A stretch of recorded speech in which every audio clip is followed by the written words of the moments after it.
Get back in this swing to work. I feel. Oh, we already live. Yeah, topic of the day. Women aren't built for the military. Ah, man, boy, you can't have me up on that thing. Nah, it's okay, because I'm playing devil's advocate, so I mean, you're welcome to as well. Pros and views, welcome. Oh, yeah. Yeah, man. Especially with all this Russia stuff going on, how you think that's gonna play out? So, I mean, it's a lot of dynamics to it. I think at the end of the day, no standard should be changed based off of the sex of the soldier. So you shouldn't lessen anything just because, somebody may be of the opposite sex, whether it's a physical training event, whatever the case may be. But I mean, me personally, I have traditional views, so that kind of plays a role in how I feel about the whole thing. Talking about what do you mean when you say traditional views? So just like old school traditional views of like men being the provider, the breadwinner, the dominant one in a relationship, you could say, or the head basically of the whole relationship. So I feel that. I think there's so many things that we do in the military that it's really hard for a woman to be a woman, and not only that, but if she wants kids, it makes it hard for them. It's so many challenges that you run into, whether it's deployment, field life. See, that was about my point. Field life, man. Yeah, it's so hard. Especially with the hygiene factor, man. Yeah. It's so many dynamics that go into it as well. Just all those factors and stuff. And then, I mean, even if you go in, we're talking, they've done studies. They've talked about it like in times of war and stuff like that. It can be used to a disadvantage for you because every man naturally has an ability to be a protector. So a man wants to be a protector. So if you're in combat, and let's say you got a female in your squad and she gets shot, you have your training and your instincts that go in that tell you, all right, the first thing you should do is, re-engage like with the enemy, get to a safe place, or at least continue, engaging the enemy until it's safe to render care to that casualty or whatever.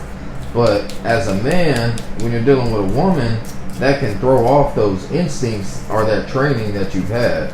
Your training could sit up there and say, hey, I'm going to, do what I need to do. But at the same time, if you're a man, you hear a woman over there screaming at the top of her lungs and she's in pain, a lot of those instincts and training can go out the window. Yeah, you're more likely to jump to action. Yeah, you want to jump to action, so then now you want to go help her or save her, and it might actually put you in a situation where you're putting yourself or somebody else in danger because you have natural instincts to be a protector, to be, that's just kind of those natural instincts that are ingrained in you to want to do that. So that's one thing that could pose kind of some issue too. And I see other times as well is like men and women are just built differently. You see it in sports, you see it in everything that we do. It's just a different build. So, if everything we do in the Army is based off of, you train for combat, how you can perform related to combat. So can this female that may weigh 115 pounds, can she pick up the 250-pound muscular dude? You know, and I mean, it's the same thing for the little, maybe you have a small skinny guy as well. Can he do that as well? Can he do that? You know, so I believe it needs to be that same level of standard and accountability there. You know, because at the end of the day, the enemy isn't going to go easier on you because of your gender. True. And I was telling some dude earlier, you know, most of the armies around the world, it's mostly men. Yeah.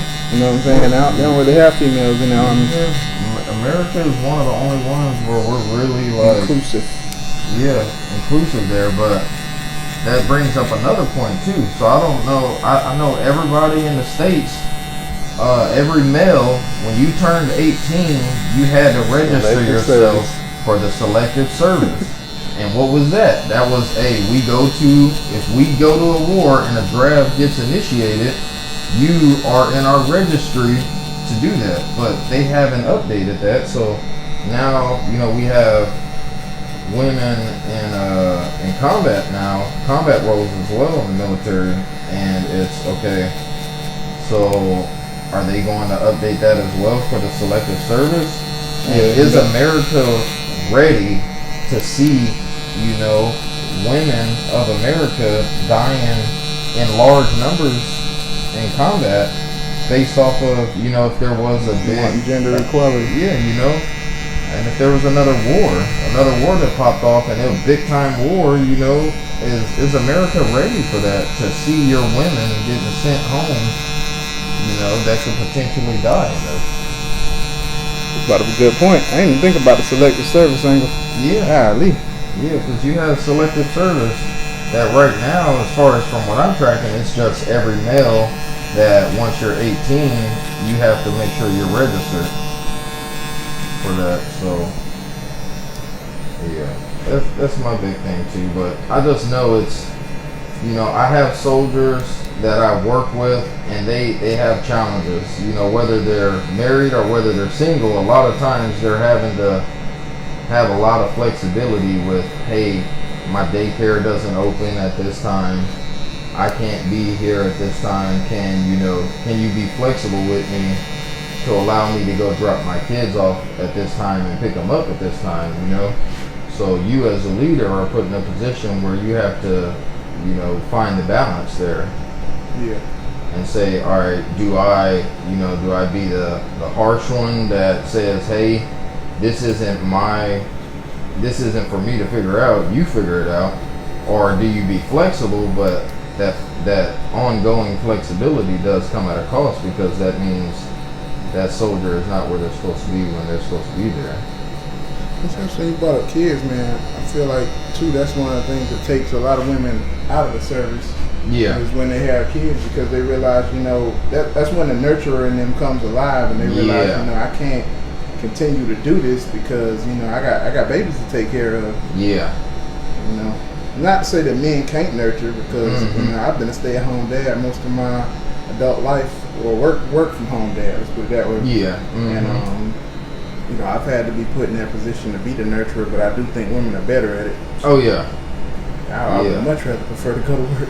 Yeah, and I know how hard it was for me for the times that I've deployed and been away from the kids, but you know, a mother's relationship with their kids, like, you know, I feel like like the mom and dad love their kids the same, but as a woman, there's a different dynamic and a connection to a mother and a child. It's like they're the ones that birthed them. So it's just like that nurturer characteristics that it's just a different dynamic when you're talking about a mom and her children versus the dad and her children. That's real. And I think too, I think the age of your kids plays a big role in it as well. You know, I think as kids get older, it's easier to, you know, they're more independent. But I feel like when those kids are younger, those are very vulnerable years. you know, and the military is trying to get a little bit better with it right now, and giving these women and so just people in general, when they have a child, trying to give them more time with the baby, you know, so now they allow the mothers to get more maternity leave, and then they've also increased the paternity leave for the fathers as well. So they're trying to trend that in the right direction, but I mean, it's, you know how hard it is to have a newborn, and even if they gave you the first 3 months off to let your 3-month-old child to go take it to a daycare, or you know, or whoever's going to be watching it, whether it's the father or whoever, that's a hard thing to do. Yeah, that part, I definitely see my wife struggle with that part a lot. She was always calling and checking, and what's going on with them, you know what I'm saying? Like even now we got cameras in the baby's room, so you know she's watching them during the day while she's at work too. Like she tell me all the time it's hard for her being away. She gets that separation anxiety. And that's one thing as a man, like when on the chances that I've gotten to go to work and she's gotten to be to stay at home, and I don't feel the same separation anxiety. I don't. Like, I miss my kids. Oh yeah, definitely. But I don't have like the anxiety of, you know, are they okay? Are they in? Is everything going fine with them? Are they in? You know. You gotta be with them 24/7. Yeah. You know what I'm saying?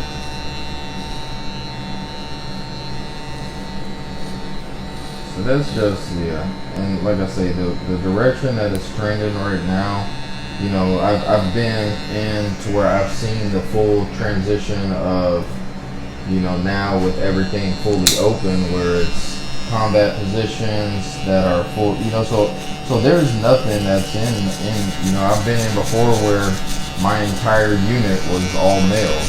You know, I've been deployed where we may have had like 2 females in my entire unit. You know, just being in a combat arms unit, that's where the way it was in the beginning phases. But over more recent years, it's transitioned to that, to where it's balanced out now. So, you know, so that just, it brings up so many different dynamics, so many things that you have to really take into consideration. I do feel like when it comes to consistency, though, women will stay in the military longer. Women will work the same job longer.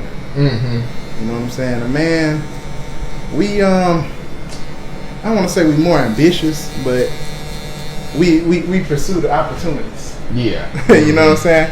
Whereas a woman pursues consistency and stability. Yeah. And so, like, a man's more apt to say, you know what, I don't need this, I can do better elsewhere. A woman's gonna be more the type to think, you know, I got bills to pay, let me stick it out. Can't complain about it and keep it moving. Yeah, that's true. One thing I can say though is I am a advocate for letting women that are in the military be womanly. Like, now when I say that, I'm not talking about like completely changing, you know, letting them just be free, wild, and just wear whatever. But I am an advocate for letting women like have their womanly characteristics, to really allow them to distinguish themselves as a different gender. So like when I was all for when they kind of when they updated these new policies for the wear and appearance, to allow the women to have earrings, to allow them to kind of change up their hairstyle some, you know, so it changed up a lot of that stuff, and it really allowed these women to embrace their woman side and be more womanly. Like, yes, I'm in the military, but I am, at the end of the day, I am a woman, you know, so I think that was something. What the F does let women be womanly? What? He was talking about appearance, like they don't, you know, a lot of our policies before where women had to basically dress like men in a sense, like so basically, you know, you had to look similar to the way the men look. You know, so I mean, I would like if you look through military history, back when women were first introduced into the military, like specifically in the army, you had the women's Army Corps. And now back when that happened, that was predominantly positions that they were in like medical fields. So it was a lot of the women in medical fields, a lot of women who were doing doing like those supportive tasks and stuff like that. But these were military women that were wearing nurses' outfits. They were allowed to wear lipstick. They were allowed to do a lot of those things. She said wearing jewelry and various hairstyles is not womanly, it's stylish, and that applies to men too. Pants were originally a woman's clothing item. What's dressing like a man? Well, even like having the option too, like when you talk about your dress uniform, allowing the women to, in their dress uniform, to have the option to, if you want to wear pants, you can wear pants. If you want to wear the skirt, you can wear the skirt. For them. You know, whatever's comfortable for you. You know, however you want to, however you want to go about that and embracing it yourself. He's saying they let them have the freedom to choose, not, you know what I'm saying? It's not a requirement that they wear pants or they wear stuff that's, you know, uncomfortable or doesn't feel, you know, appealing to them.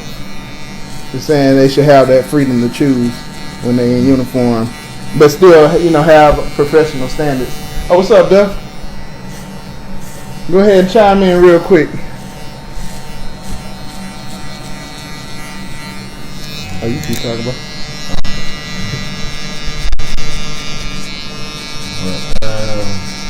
Yeah, so like I say,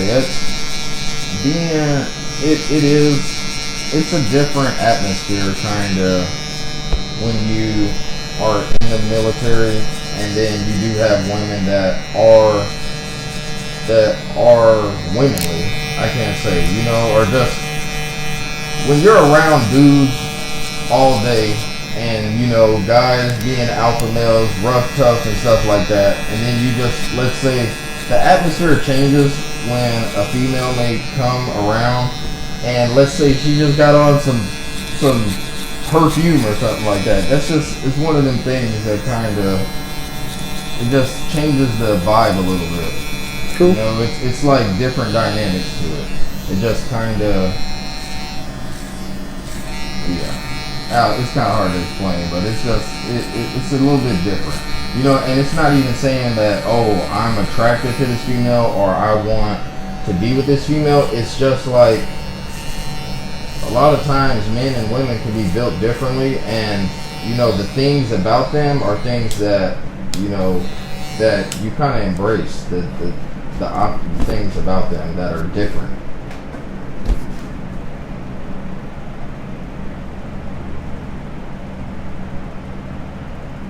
It said the atmosphere changes because the mentality of men present what they believe, basically.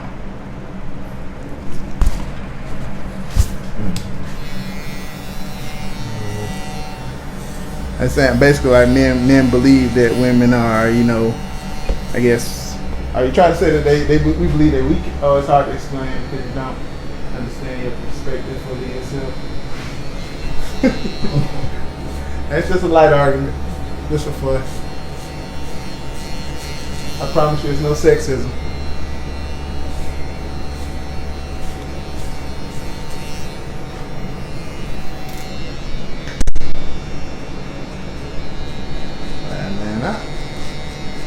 My fear though is that, you know, with because I understand.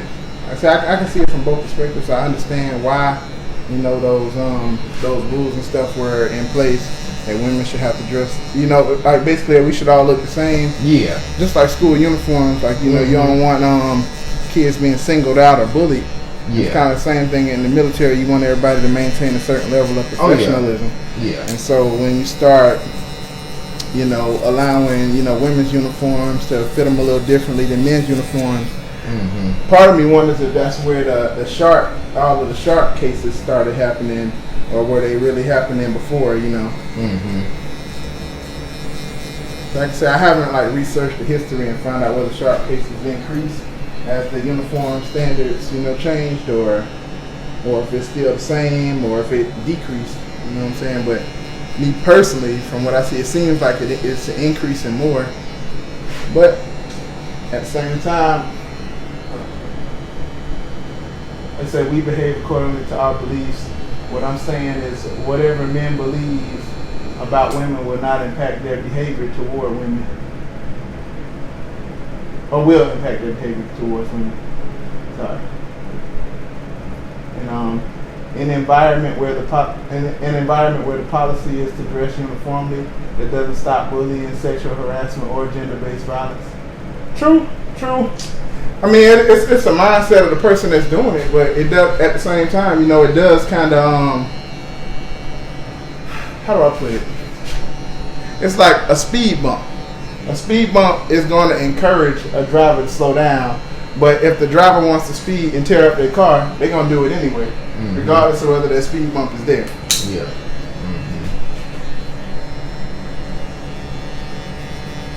I think that's what he was getting at, was, you know, allowing them, you know, the opportunity to dress that way. It's for them. It's not so much for the men around. It's for them. Yeah. You know what I'm saying? Yeah, it's them to be able to not have to say like conform so much, or like, you know, still have military standards, still have your uniform standards and stuff like that, but not forcing yourself to augment how you would naturally look just to accommodate how the military standard may be. So, you know, you should, you know, the standard may be for whatever your hair, you know, coloring and stuff like that. But, you know, if you like your hair longer, having those options to be able to wear your hair in certain ways to where you don't feel obligated that I have to wear my hair short, or I feel like there's no other option for me to wear my hair other than similar to how a male might wear his hair. I mean, they just started being allowed to wear ponytails. Like, women couldn't even wear ponytails. Yeah, and it was in the, they had to wear it in the bun, and you know, that's a whole other thing right there too that goes into the wearing appearance of, okay, is it going to interfere with the uniform? Does it look professional? You know, and for a lot of people, their opinions they're entitled to, whether they feel it is or isn't. Oh, we're not arguing that women aren't built for the military. That's just a topic to get people talking. You know what I'm saying? Like, both of us, we don't really have no opposition to it in a sense. Like I said, I feel like there's some areas where women are better suited for it than men, as far as, you know, when it comes to decision making. A lot of times, men can just be all go and no think. And I'm gonna say that from a man perspective. I know a lot of times we just want to fix it. We just want to get it done. Whereas a woman might think about, you know, all the possible, you know, outcomes. So I don't feel that, you know, women aren't built for the military. That's just, like I said, that's just a topic to clickbait in a sense.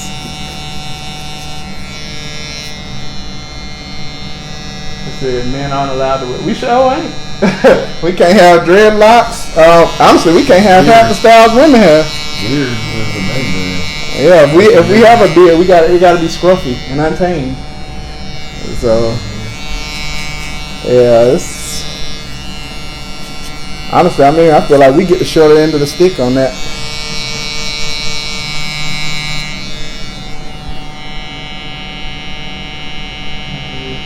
What do you mean? How you naturally look to comply with military standards?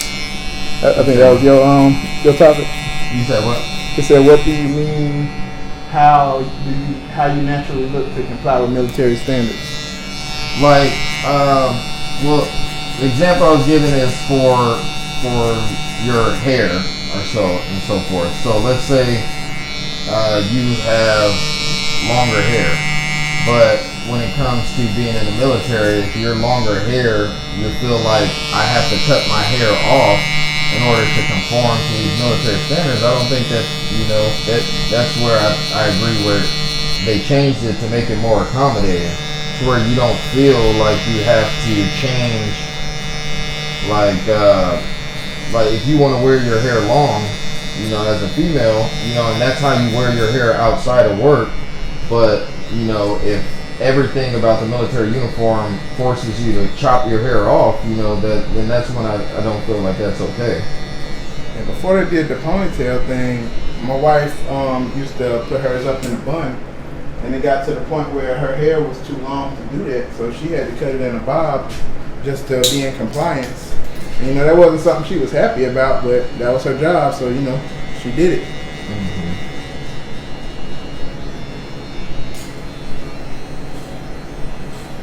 It's just saying, like, you shouldn't, as a woman in the military, you shouldn't have to do that. You say in combat, those hair policies make no sense. They really don't. And even the beard thing, like most of the armies, you know, because we've been to other countries and you see the men in their armies have beards. Yeah, you know all what I'm of saying? them. Yeah. So it's weird that we don't have beards. Like, we stand out in a bad way. Yeah. It makes it easier for them to target us.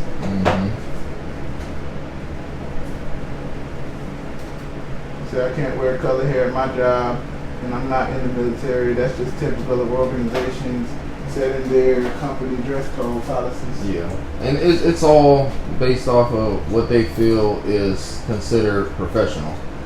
Before I joined the military, I worked in a high-end hotel on the Las Vegas Strip, and they had the same grooming standards as the military. So their grooming standards for men was the same way in the military, where you couldn't have a goatee, you couldn't have sideburns, you couldn't have a beard. You know, so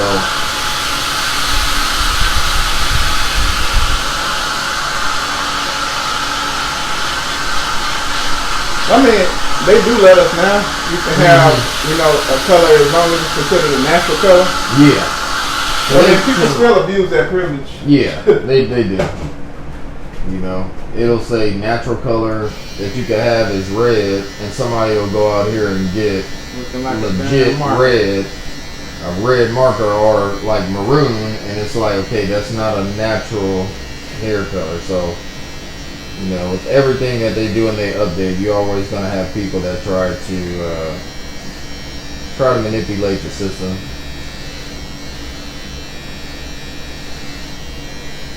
I feel like this is testing phase.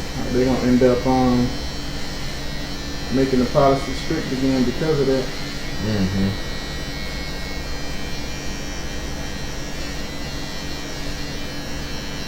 Well, I don't know, man. Everything now is about inclusion. Yeah. They would go backward on it. I think the backlash would be too much.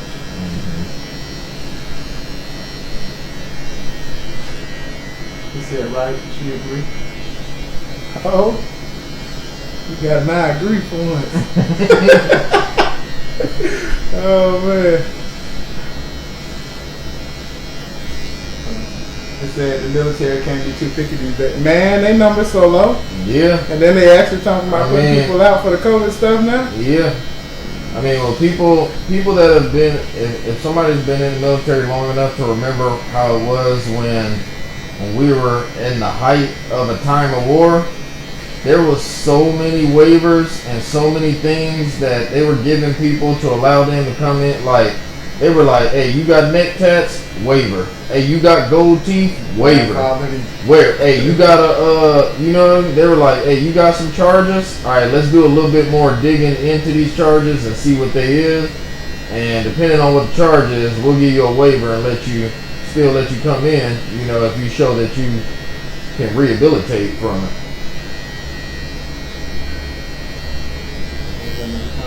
You say the average American, male or female, is too overweight or obese to join, so the armed forces better be inclusive. Yeah, I mean, it's like they say, it's the less than 1%. You know, so you think about your general population, and you know, the 1% of that whole population that are able to actually serve. You know, so I feel like they was training us for that when we was in elementary school. The little did y'all have to do the physical standard every year? Oh yeah, the whole we did like the run. test and all. Yeah. Mm-hmm. Yeah, we had to be able to do a certain amount of pull-ups and. Yep. Yeah, man, I feel like that was all training for the training. Mm-hmm.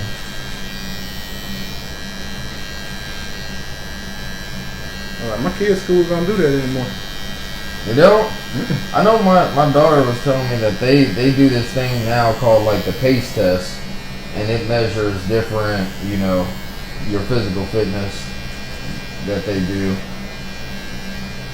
My son ain't say nothing about it. My oldest one, he a little on the hefty side. Mm-hmm. Yeah, man, he ain't doing no push-ups.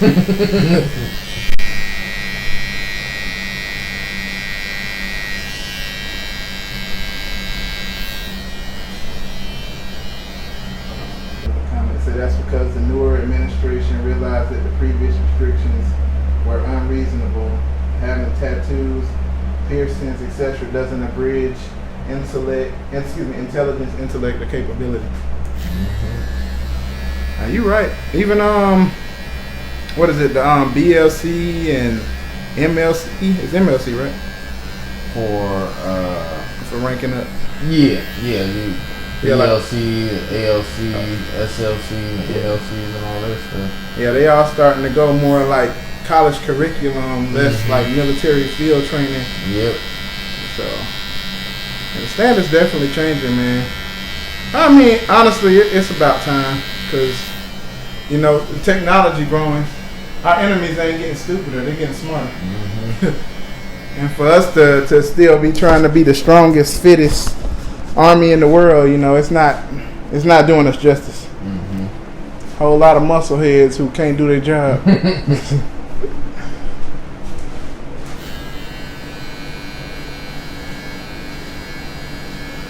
I like how the Air Force do it.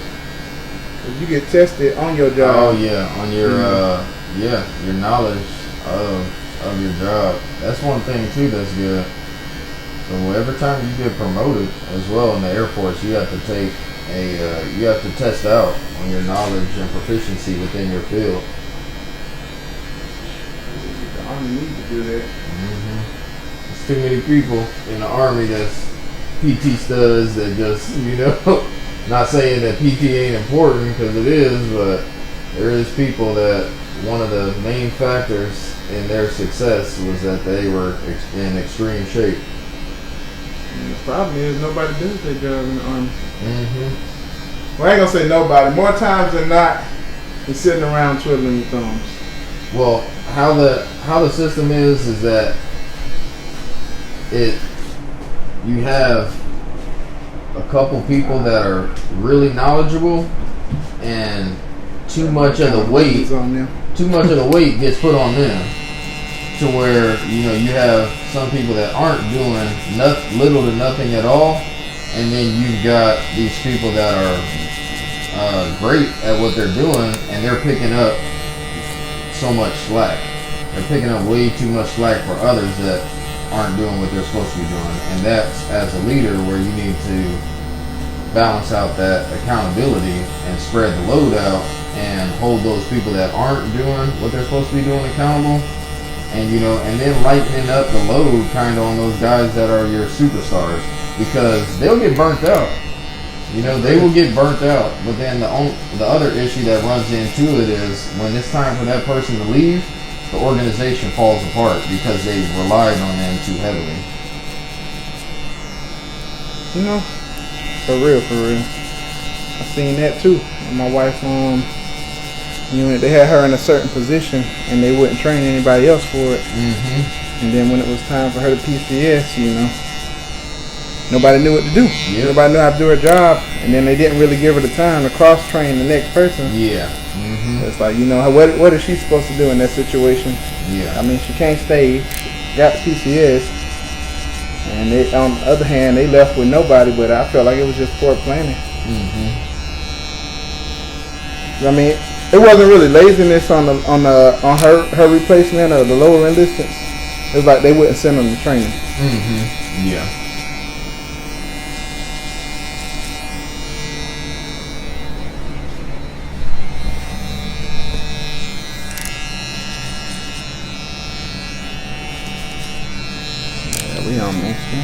You want your enhancement today? Yeah.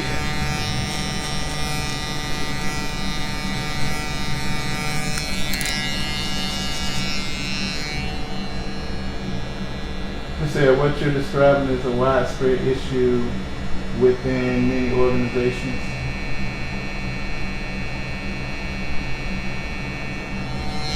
Wait, which issue?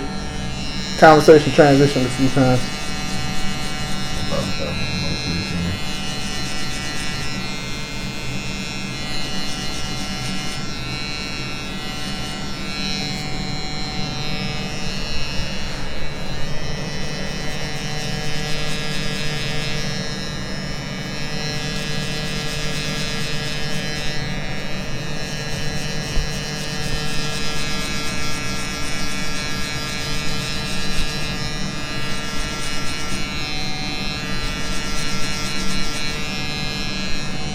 Well, is it the issue of folks giving maximum effort, compensating for the slackers? Mm-hmm. Yeah.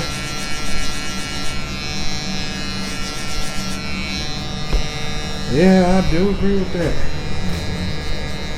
I was always a hard worker. Every job I worked on, man, felt like I had to pick up the slack that I was with. Mm-hmm.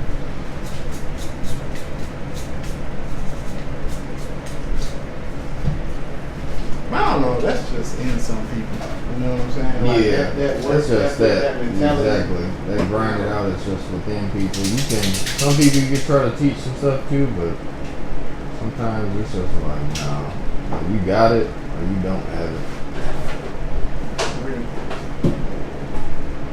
Work ethic. Mm-hmm. Oh, and poor project planning. Poor project planning or management of human resources. That's what I was talking about with my wife at her old unit, man. Yeah, there's a lot of poor planning going on. Mm-hmm. But honestly, that's kind of the military as a whole. So that's the one consistent you hear no matter where you at, what unit, poor planning. Yep. Finding out the info last minute. I'm being reactive to everything instead of proactive. We'll see you.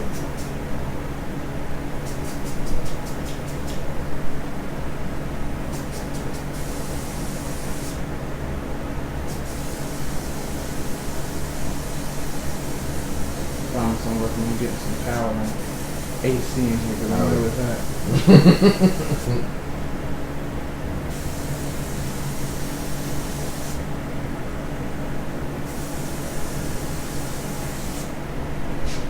Holidays keep showing. It shouldn't be drawn too much if you depending on what you plug in, like running the extensions from the house. I had an AC in here before, but it wasn't it just wasn't cooling off. Oh, okay. Like the fan was doing a better job. Yeah. Mm-hmm. I still got it sitting in the garage. Mm-hmm.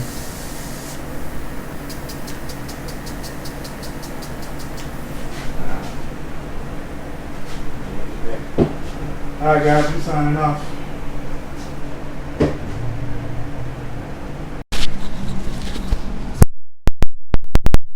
Play devil's advocate either way. Alright, you live. Tell them how you feel about it. So I'm not against women being in the military, and I'm not saying I'm just for it, but when it comes to the differences that the military makes to accommodate women being in the military, because the military to begin with originally was just males, you know what I'm saying? True. Just males. And when it came to, the equal rights and all this other kind of stuff where women could, women were working more, they were being more independent, then you had women, you know what I'm saying, they want to be in the military, they want to feel like, equal. To their convenience. You know what I'm saying? It's convenient for a man to be a man when you got to take out the trash and fix the car. But it's not convenient for a man to be a man when you have to be submissive to him. You know what I'm saying? Or when you have to play your role as a wife and sometimes take that back seat. So when it comes to the military, I feel like if you're gonna be in the military, then abide by its original standards, what it was built for. You can't come in as a woman and say, okay, well, I want to be in the military too, so how about you build these rules around, make these exemptions for me. make these exemptions around me because I now want to be a part of something that was already established. That makes sense. It's coming. PT test, man. Like we still are in limbo on our PT test, and I'm not gonna lie to you, it's because of women. Because I heard a lot of women been struggling with the yeah. And it's no disrespect to women, it just is what it is. There's females that can do more sit-ups than males because they're abdominal. The core muscles. They have stronger core muscles than we do built naturally. And we didn't complain to it. Either you do the sit-ups or you don't do the sit-ups. Nah, I'll put that. But yeah, either you do the sit-ups or you don't do the sit-ups. You know what I'm saying? But when they come to you, oh well, we got to do an alternative event because the women can't do the leg tuck. Well, that's not fair for the people who got to do the leg tuck. I get what you're saying, because I mean, the whole test is supposed to be a complete combat simulation, and you know, in a combat situation, there really won't be a difference. There won't be a gender divide. You know what I'm saying? They're shooting at the men and the women. Exactly. This is what I brought. I've had this debate with somebody before. This is what I brought up. When you in a combat situation, there is no male or female. There's soldiers. Straight up. So if the higher ups are saying, hey, I've been in a combat situation, and I feel like you got to carry these 40-pound ammo cans 25 meters after you done ran and did all this, then it is what it is. They know you know what I'm saying? They've already mapped this out how a combat situation would be. And if I let you go to war with me and the standard wants to do one leg tuck, and you can't pull yourself up, then I failed you and I failed my soldiers. You know what I'm saying? Okay. Because you're not to the standard of what I need you to be in a combat situation. And I tell you all the time, like, there's women that run 13s in a 2 mile. Yeah. I can't run a damn 13 in a 2 mile. I ain't never ran a 13 in a 2 mile, bro. But they standards is they still get more time. They get more time. And the thing about it is that woman who runs that 13, she's probably working her ass off to do that. And that's what you got to do. If you want to meet the standard, shit, work for it. Meet the standard. If I want to run a 13, guess what? I'm gonna have to get out there and train to get a 13 because it don't just come naturally. So is that do you feel like PT is the biggest gender divide? Yeah, I feel like in the military, PT is the biggest gender divide, and it also trickles down because that affects promotion. That's why you got more female higher ups than you have, or they promote faster than men because the standards are not the same. We ain't even getting into, female, females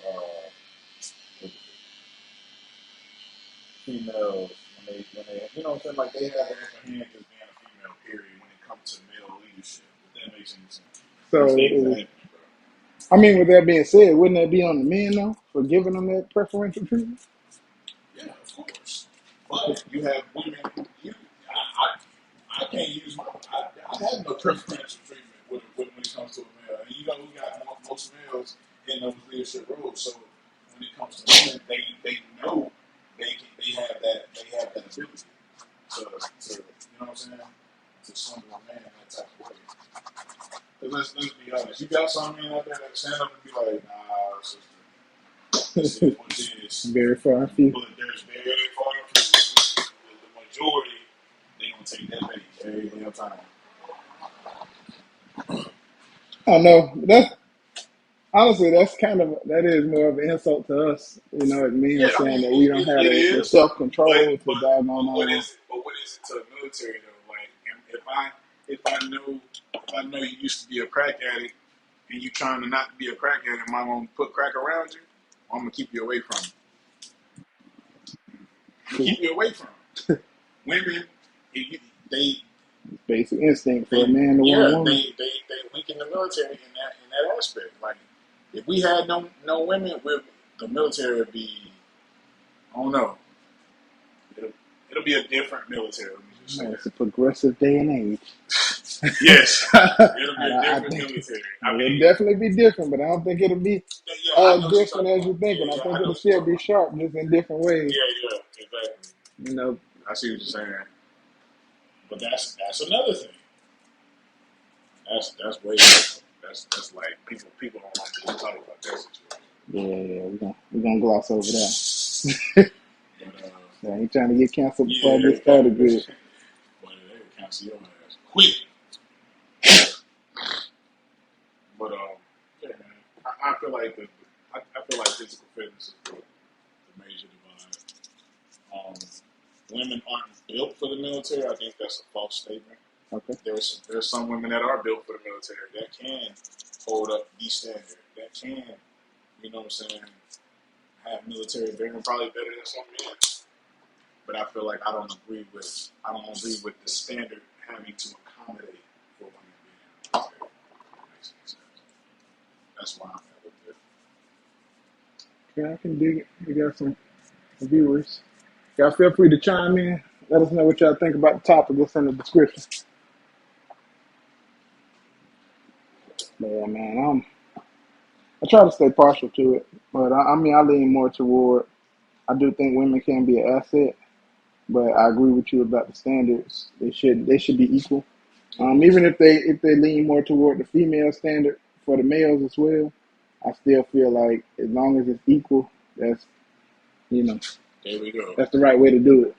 If I'm gonna have to accommodate, if you're gonna lower the standard because females are in the military, then lower the standard for everybody. Because what you're basically saying is we'll accept this being the standard.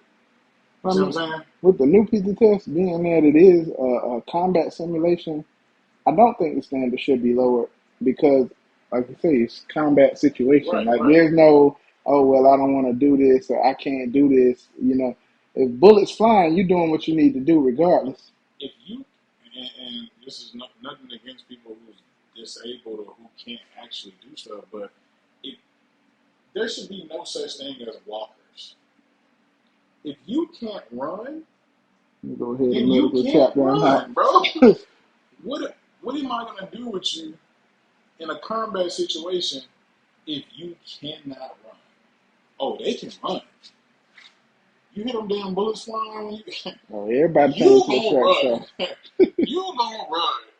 I bet you won't call yourself a walker then. I guarantee you won't call yourself shit. A survivor in this thing. Let's go. I don't give a damn my back, neck, knees. I don't care what's hurting. I'm gonna fight that, bro. That's everything. All right, speak your piece. Yeah. So as the thing of women are built for the military, I think they are, but certain aspects of the military.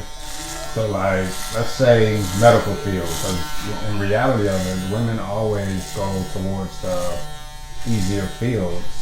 Like you don't see many women being bricklayers or plumbers or anything like that, but that's hard work. So, but in the medical start field, seeing women in infantry. Yeah, so now, you see women in infantry now, but those are the few outliers because you have the few that went in and wanted to prove a point, but that doesn't mean every woman wants to deal with that type of environment. So you got those few outliers that go in, do great, go into the infantry field and, wreck shops. But that's not every woman. But then with those few, everybody starts to look at every woman the same when every woman isn't the same, especially when it comes to the military. It's like they have women in artillery now. That's happened a while ago. But some of them excel, some of them don't. Same as men. Some of them excel, some of them don't. But the biggest thing is they have their place in the military, let's say like bedside manners where you have a wounded soldier. I feel like in most cases a woman knows how to speak to a person that's in a bad state to be more nurturing. Yeah, to be more nurturing and uplift their spirits than a man would. I mean, because I've seen it in my field right now where you have senior leaders that are male speaking to a soldier that's injured, but you're not talking to them in a way that, you know, makes them feel good, comforting, you know. But yet we have female captains and female NCOs that can come talk to the soldier and make them feel a completely different way. So I agree. Like MOSs should be gender based. I wouldn't say gender based. I think it should be open to all, but it has to. You have to really. What's the word for it? Really put out there what that MOS is, because I'm not gonna lie, some of the videos you see for the MOSs that the recruiters show you, man, those videos are so old. It's not even. It's the MOS, but it's not what it's about anymore. You know, so then you join that MOS and you're like, what the hell is this? It's like, but you know, the recruiter don't care. He just wants numbers. And so you just got to specify what that job really entails before you just throw somebody into it. So I wouldn't gender base it though, because once you gender base it, it's like all combat arms is gender based for a while, but you got to think about it. Most wars are fought by men. Most people that die in the wars are men. Saying when most people are homeless are men, you know, but nobody compares those, you know. I got you. So they have their place in the military. I mean,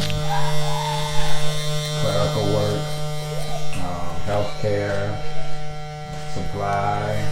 Those are not, all those can be, you're still going to be out there in the field, and regardless of how it goes, everybody's a rifleman. You know, they teach you how to shoot, and one of the first things they do, because when the shit hits the fan, everybody's got to shoot. Either you're going to live or you're going to die, and that weapon can be the deciding factor if you live or die. So everybody's basically partly combat armed. So you don't really take a radical stance either way. No, I don't. I see it's it. a team effort. Everybody play their position on the team.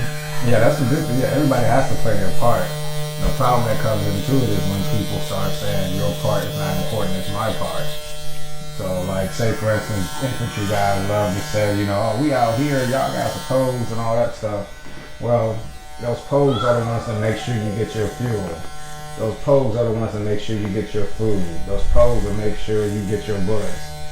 It's like, when you look at history, how long was it? So if you take out, say a brigade for instance, you take out a BSB, the brigade can last maybe 2 days.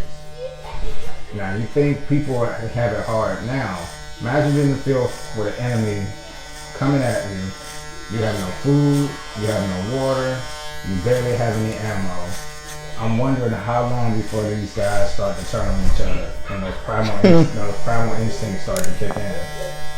And that's the sad reality of it. Nobody knows about it because, you know, we live in a day and age, first world country where we hardly experience that. Now, you go to some of these countries where people, like here, they say, oh, you know, you're under the poverty line. I'm like, yeah, you're under the poverty line for the U.S. Now, you want to see real poverty? You go to some of these third world countries and you'll see real poverty, you know? A lot of them countries right now have women in their militaries. Exactly. You know, Israel is one and everybody has to serve over there. And those women, actually, some of them are, I'm not even going to say some, I'm going to say a great deal of them are very good. And there are a lot of shooters that are just better shooters than men, you know, that are women. It's like some of them, they just have that patience and can just be more calm than a man. Yeah, So, true. But that's my take on it, you know.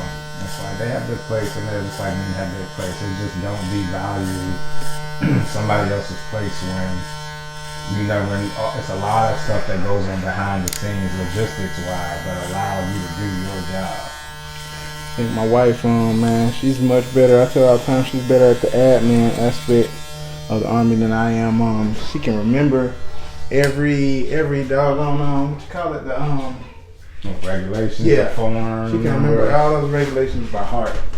And I was like, it's crazy. I couldn't remember the first one. The only one I remember is the one for appearance. Exactly, and that's the difference between especially in a gender, if you gender base it. If you think about it, I used to be combat arms.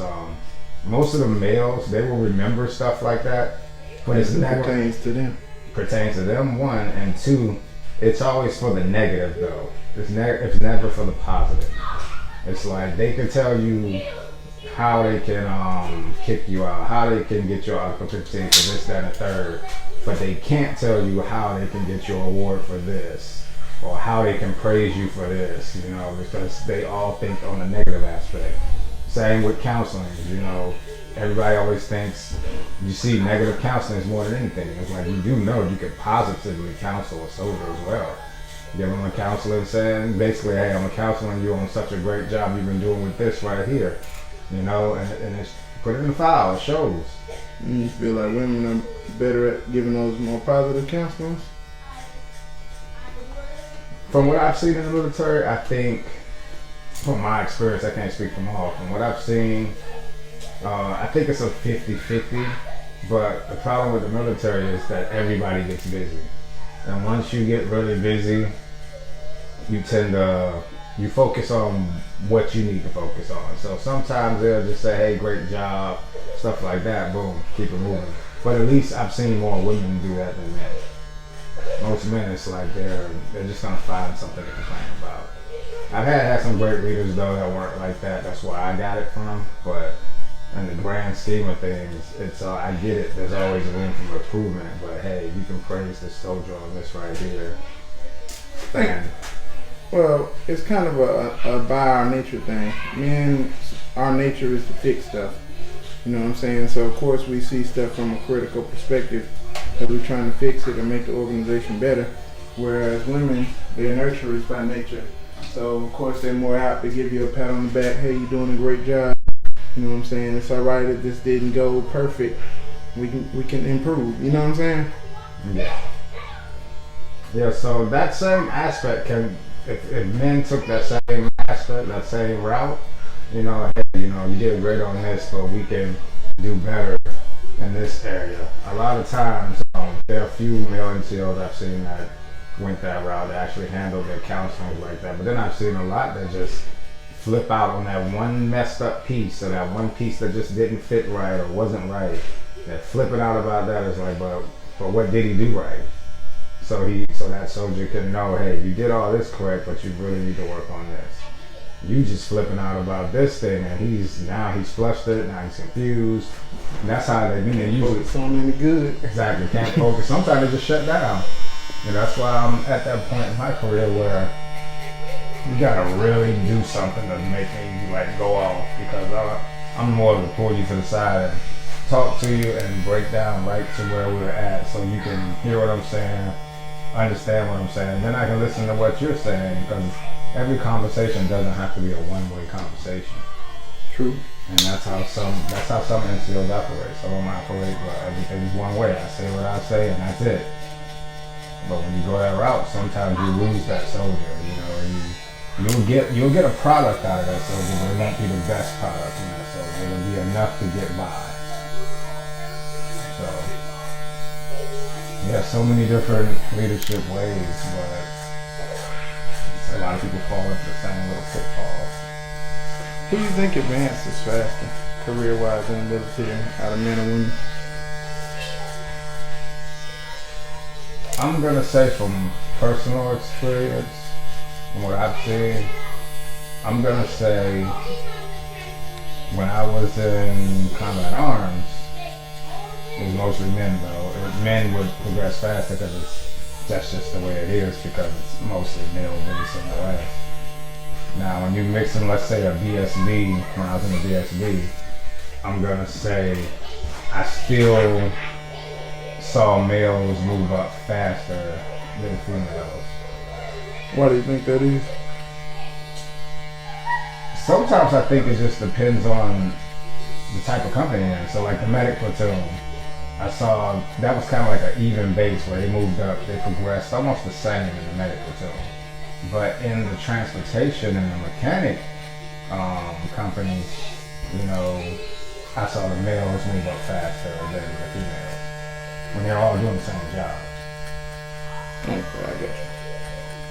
And it brings into play like, okay, this job is more physical over here, more physically demanding, and then the medic company, their job was less physical but more mental, and they kind of progressed at the same pace over there. But at the same time, just talking to some of those medics, a lot of the female medics knew way more, and they could access their memory way faster than a lot of male medics out there. That's when it comes from the natural nurturing, I guess. Hey, how you doing? Hey, look. So you want to chime in on Shop Talk?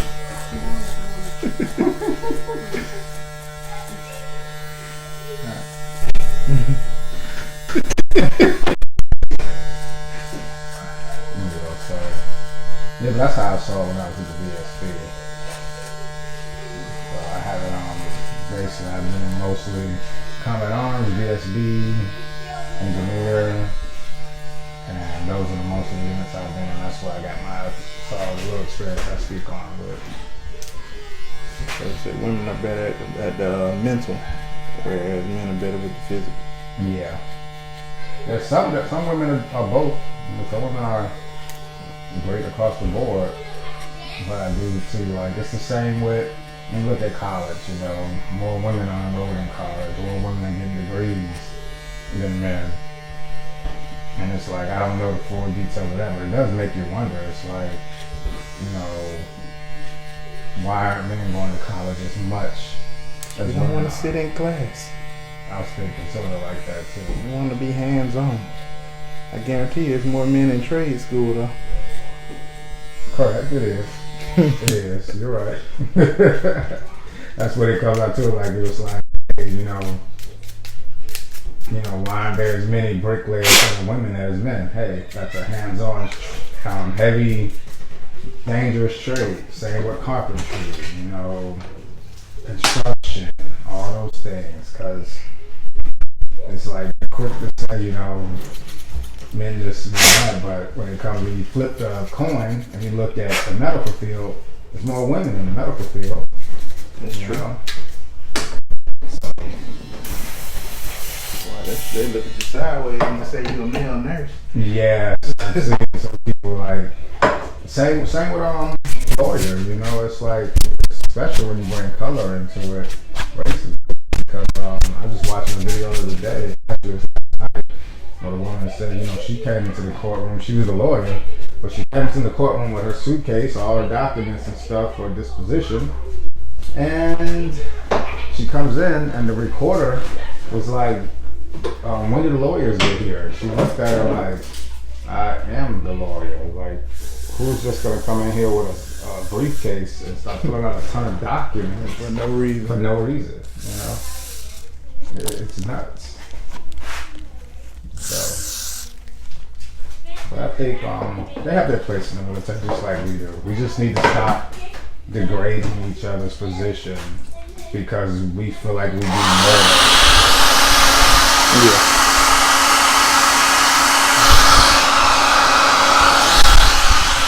I believe it. It's like there's always a job there's always going to be jobs in the military that does more. Like, it all depends on the situation, you know? For instance, a lot of times, you know, they talk trash about Air Force. But guess what? Who you calling when you need Air support. You calling the Air Force. You know, you can make all type of assumptions and claims and call them all type of names all you want to. But when you pin down and you need a J-dam or something to take out an enemy outpost that you can't get to, that got you pinned down and causing casualties, guess what? The chair force is looking real good right about now. I never lied. That's why it's like, yeah, it's all fun and games, you know, the joke and stuff. But some of those guys and girls, they take it serious. It's like, come on now. It's like we all have our part to play. It's like you chose your lane, I chose mine. And just stay in our lane and get it done. Like we whatever race you are, we're all getting paid the same. Unless based off time and grade and whatever. How many years you got in, but nonetheless, we're all getting paid the same. Just do your part and go home. I got some people tuning in. I was trying to see if they put some comments on here. Y'all feel free to chime in. It's like, just do your part and go home, you know? That's all you gotta do. Just don't degrade each other. It's like, of course, you know, some women aren't gonna be able to lift as much as men. Some women aren't gonna be able to run as much as men. That's the point that's been coming up the most, the physical aspect. How men and women are built different, and we got different PT standards, but at the same time, you know, when you go to war, when you get deployed or whatever, you still expected to perform the same. Yeah, that's something the Army definitely needs. I'm saying the DoD in general needs to work out, especially with the promotion system. I can get where some people are coming from. Let's say with the old APFT, you know, let's say a male has to do at least 75 push-ups to get maxes. Female might only have to do 13 to 15. You know, and it's like it didn't bother me much, you know, but I see where the guys come from when it comes to promotion, because you have to do that many push-ups to get that max score for your promotion points. But a female doesn't have to do that, and nowhere near as close to get max points for promotion. So I can see what some of them complain about that. But at the same time, women are built different. Men are built different. You know, you have testosterone. They don't really have a lot of that. You know, and how can you solve a problem that's, you know, that's the way we built? Exactly. So making it even across the board like they're trying to do with the ACFT, I say is a good start. And now you hear the other side of the coin where it's kind of flipped. It's like the males were complaining and saying, hey, we got to do more than the females to get this, that, and third. And now with the ACFT, you got a lot of women, not all of them. I don't even know if it's a ton. I just hear through little studies, they're saying, like, you know, women are complaining. Yeah, that's hey, what's been holding it up. This much and stuff like that. I'm like, well, I can't say this.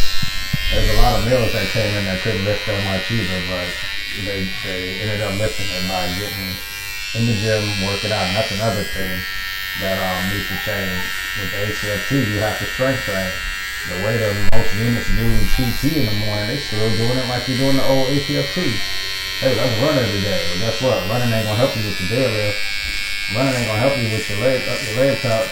True. It's like you gotta actually work on those things. These are literally movements and exercises that have complex movements. You gotta get into some functional fitness. And you feel like it's gonna cause more injuries, you know, with people doing like I say, women and men are built different, and I don't know too many females that deadlift before this ACFT. I'm just thinking, like, won't that cause more, you know, back injuries trying to get them to do something that they're not really, you know, built to do or not used to doing? Well, that's when the training comes into play. That's when you get, I must say the Army has this thing called the Master Fitness Trainer. But just because you went to a course and learned some stuff in the Army doesn't mean you know what the hell you're doing. Because I know some people that are Master Fitness Trainers, and let's just say they're not the greatest at PT. They're Master Fitness Trainer because their staff's on for motor war or something for class. That's why they're Master Fitness Trainer. Yeah. But at the same time, that's where you actually get people trained that know what they're doing, and then you take the time out to do those particular exercises from PT. PT isn't to maintain and isn't to improve that much, it's to maintain. Now, if you take some of that time during PT time to actually focus on making sure people know what they're doing, it will reduce the injuries. And don't start off with the minimum weight. Some people need to start off lower and slowly work their way up. Yeah. You know, and when they first started implementing this, it was what, 2 years almost? It's like there's plenty of time for people to work their way up there. For the ones that were already in the service, I say. Now, if you didn't do anything and try to get there, that's on you. You know, because me, I wasn't an avid deadlifter. You know, now I can max it. But at first, I didn't deadlift like that. But I saw it was coming, so I started doing it. The initiative. It was saying like back in what, 2012, 13, they were saying, oh, they're gonna switch the push-up to where you gotta have your hands more close to your shoulder blades. This was way back then. It never happened. Well, I started doing my push-ups that way, and that's how I do my push-ups all the time. So now that ACFT comes around and they actually have your hands pretty much right under your shoulder blades, kind of where I'm doing it the whole time. So it's like, it's muscle memory already. But you just gotta get a team together that actually train your soldiers on how to do those things. Like, all the material is there. It's just that a lot of people don't, a lot of leadership don't want to take the time to do it. So my question is, with them having a master fitness trainer in each unit, do they have male and female master fitness trainers? Because, like you say, our bodies are built different. So a male trying to teach a female to deadlift, you know what I'm saying, when his body is built different from hers, it's going to still run into complications. I agree. And I will say, most master fitness trainers I've seen are male. I haven't seen any female master fitness trainers. Now we see the problem why females are still struggling with certain areas of the test. Yep. So I definitely, I can agree with you on that. I think I've only met one female master fitness trainer my whole career. One. All the rest have been males. So that's something they definitely need to look at too. And then on top of that, they need to fix these height and weight standards, man. These standards from back when people was eating freaking, everything was being boiled. Like everybody eating potatoes and bread and shit. That was dinner. That was like before, you know, Steve Rogers was Captain America, when he was still a skinny dude before he took the super serum. That's where those standards from. It's like people are completely different now. Everyone's built different. People are bigger now. And you're still trying to make them weigh freaking like 163, 173. You're gonna be a skeleton. Yeah, I saw the one lady, she like a master sergeant or something, petition the Army Sergeant Major. Yeah. Yeah, I mean, she had a point, and that kind of introduces another issue of race, because, like, say, most black women are built a little more voluptuous than the other races. And that's not to downplay any of the rest, but, you know, at the same time, you got what you got. You blessed with what you blessed with. The female tape test is extremely stupid to me. Why are you taping their buttocks? It's like, really? So if a woman has a huge butt, you're going to say she's overweight? But yet, that same Son First Class in my son you talking about, they wanted to say she was overweight, but she's fit. She's fit. Extremely fit. She looked like she outlived any dude you put up against. Extremely fit. She got a big butt, but you're going to complain and say, oh, your buttocks is too big. Wow. You think we can just, it's goes for men and women. You can't just work out and focus on one piece and lose weight in that one piece when you want it, how you want it. You're going to lose weight other places first, and eventually you're going to start losing weight in that particular area. I mean, most people, when they start to work out and lose weight, the first place you see it is in their face. True. So it's like, come on now. They need to really work on those standards, and they're so outdated. Man, I knew this one guy. He was he was overweight, they said, due to their chart, but the guy was on the extended scale of PT. No problem whatsoever, but because he was so fit that he was over their little chart, most people was like, let it go. But then we got a new major in or something, and then he wanted to make a big deal out of it. Like, are you serious? Man, so many of them standards, man, is, like you said, back. The standards was made before doggone black people was even allowed to be in the military. Pretty much, their standards are based off basically European type standards, you know, Caucasian European / standards. So black people aren't built like that. Definitely need some work.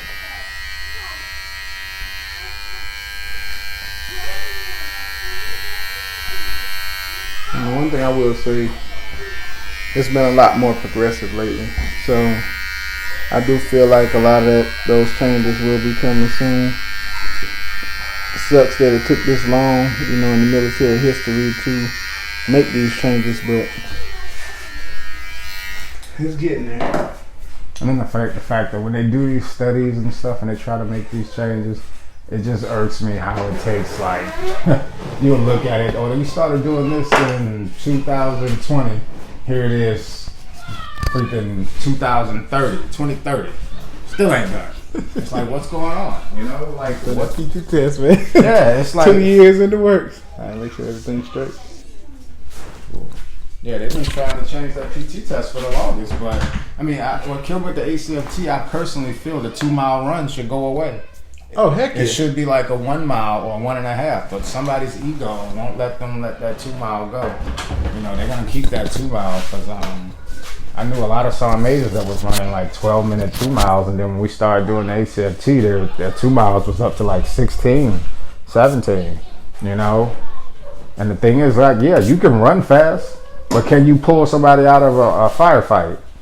I just said for that part, man, that was the running was unnecessary anyway, because if it's supposed to be a combat simulation, ain't nobody running 2 miles under gunfire. That's completely opposite of the training we've been taught. The only time I've seen somebody run 2 miles in a gunfight is during the story of Black Hawk Down. That's the only time, because literally they were in a city that was coming down on them. Just the city was gonna eat them alive, so they had no choice but to foot it. That's the only time I've seen it. Now SF, different story. They're gonna be humping it all over the place. That's different. Those are the elite of the elite. They have personal trainers. They have physical therapists. All that stuff at their disposal. So they are. That doesn't even apply to the normal army. Exactly. Should be a card already on file. Yeah. Oh my God. All right, guys. If you enjoyed the content you heard, go ahead and smash that subscribe button and stay tuned for more to come. Do me a favor as well. In the comment section, I would love to hear more of what you guys want to talk about or what you guys want to hear other guys' perspectives on, or ladies, if you got any questions for the fellas, just go ahead and drop that below. All right, we out.